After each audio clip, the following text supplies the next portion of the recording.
আজকের ব্লগটা কিন্তু একটু স্পেশাল। বাজারে যাচ্ছি।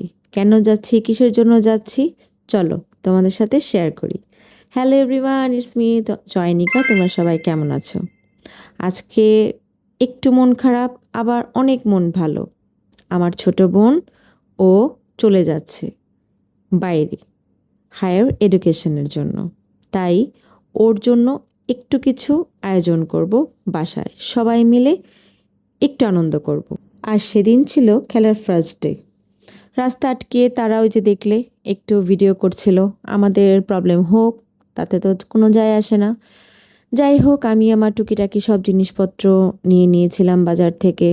মশলাপাতি, সবজি, মুরগি, মাছ সব কিছুই বাজার থেকে নেওয়া হয়েছিল। যদিও মাছের বাজার, মুরগির বাজারও খুব একটা সেরকম ভিডিও করতে পারিনি। বললাম না, সেদিন প্রচণ্ড পরিমাণে গরম ছিল। অল্প অল্প কিছু ক্লিপ নিয়ে নিয়ে রেখেছি, যাতে আমার কাছেও থাকে আর তোমাদের সাথেও যেন আমি শেয়ার করতে পারি। আর সেদিনের বাজার খুবই ভালো ছিল, যা যা পেয়েছি খুব ভালো ছিল। এই যে ওদের দেখে তো আমার মন সবসময় খারাপ হয়ে যায়। আমার সবসময় আমার মলি, ডলি, মলুর কথা মনে পড়ে। আর এই গরমে ওদের জন্য খুব খারাপ লাগছিল আমার। গরমে হাঁস আসলে জানি না ওদের কেন এভাবে খাঁচার ভিতরে বেঁধে বেঁধে রাখে বা এরকম করে রাখে। যাই হোক, আমার বলাতে কি আসে যায়। আমরা বাজার টাজার করে এই তো দুজনে মিলে, রিক্সার মধ্যে জায়গা হচ্ছিল না, তারপরও খুব আটসাট করে ফিরলাম।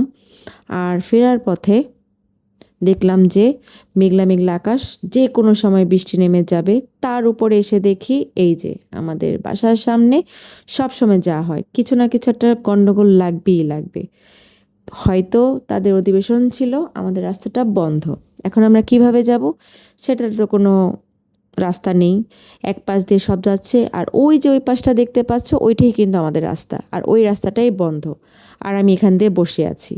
একদিকে তো আমার মেয়ের কোচিংয়ের টাইম হয়ে যাচ্ছে, এখান দিয়ে আবার বৃষ্টিও নেমে যেতে পারে, আবার রাস্তা বন্ধ। কি একটা অবস্থা! কি আসলে আমাদের বাংলাদেশের এই সমস্যাগুলো কখনোই হয়তো সমাধান হবে না। এই যে আবার নেমে আরেকটা রিক্সা করলাম। আমাদের চেহারা দেখে বুঝতে পারছো আমাদের একদম বিধ্বস্ত অবস্থা। ওই রাস্তা পার করে আবার এতগুলো বাজার হাতে নিয়ে আসা খুবই কষ্ট একটা বিষয়। আর ওই যে তিনারা বসে আছেন। যত যাই হোক, মুখে কিন্তু হাসি থাকতেই হবে, ইটস লাইফ। এই তো দেখো কি কালো হয়ে গিয়েছিল। এখন যদি বৃষ্টিটা নামতো কি একটা অবস্থা হতো। যাই হোক, আমরা বৃষ্টির আগেই বাসায় ফিরলাম। একদম অবস্থা খারাপ। সব বাজার টাজার নিয়ে আমরা লিফটে উঠে গেলাম। বাসায় গিয়ে এখন সব কিছু নামিয়ে সব কিছু ফ্রেশ ট্রেশ করে আমরা সব কিছু রেডি রেডি করবো। আর যেহেতু তার শালির জন্য এগুলা করছেন উনি, আসলে খুব কষ্টই করলেন উনি। সবসময় করে, ওটা কোনো কিছু না। এই যে আজকের দিনই, তার পরের দিনই ছিল আহ, ওদের আসার দিন। আমি একটু পোলাও করেছিলাম, লাল লাল ঝোল করে মুরগির মাংস করেছিলাম, গরুর মাংস করেছিলাম, তারপর করেছিলাম পাঙ্গাস মাছ। আসলে আমার ভাই বোনেরা সবাই ওরা আর কি খুব পাঙ্গাস মাছটা খুবই পছন্দ করে। আমি যদি একটু কম করি, আমার খুব একটা ভালো লাগে না। আর আমার মনটা আসলে খুবই খারাপ লাগছিল আমার বোনের জন্য। ও চলে যাবে, ছিল আশেপাশে, ছিল ঢাকার মধ্যে ছিল। তখন আর কি মনে হতো যে না, কাছেই তো আছে, বিপদে আপদে আমরা সব ভাই বোনেরা একে একে আসলে চলে যাওয়া হচ্ছে বাংলাদেশ থেকে। আহ, কত বছর ভাই চলে গেল, এবছর বোন চলে যাচ্ছে। এখন আসলে আমরা হয়তো আর দুজনই আছি। জানি না আসলে কবে আবার সবাই আমরা একসাথে হব। এই মনে করে আসলে মনটা খুবই খারাপ হয়ে যাচ্ছিল আমার। আমার বোন অনেক আর কি, কি বলবো আসলে আজকে আসলে মুখ দিয়েও আসলে অনেক কিছু বের হচ্ছে না। যাই হোক, এই তো চলে এসেছে যাকে নিয়ে এত কিছু। এই তো আমার বোন, ওকে একটু খাইয়ে দিলাম, যাতে করে আবার কবে আবার আমরা একসাথে হব। সবাই মিলে খাওয়া দাওয়া করলাম।